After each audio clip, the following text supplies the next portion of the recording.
Hej så alle sammen, og velkommen til den her video. Så i dag, der sidder jeg i et nyt skans tilføje en kommentar. Men hvis I godt kan lide den her nye baggrund, så må I meget gerne smide en kommentar om det dernede, eller like videoen, så jeg ligesom kan filme her en anden gang.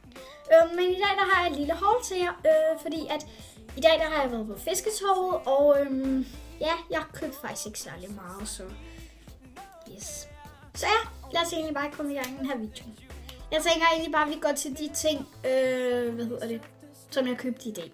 I dag, der var kun en normale, så jeg har kun normale ting, så yes. Det her læbepomade sæt. Der er sådan hoved. Der er 3 slags læbepomader i. De der lipbalm. Der er en sølv, hvid, gennemsigtig, og så er der en rød, og så er der en guld. Jeg har 2 ting tilbage i hele det her hoved. Yes. Og det er de her 2 mascara fra Maybelline begge 2.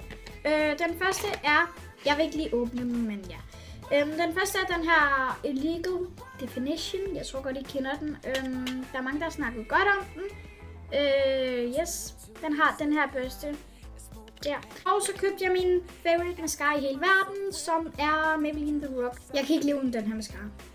Den er super. Den her kostede 4, og den her kostede 50 kroner. Det var alt for den her video. Hvis du kan lide den, så giv den meget gerne et like. Det var egentlig bare det. Så ses vi i den næste video. Hej hej.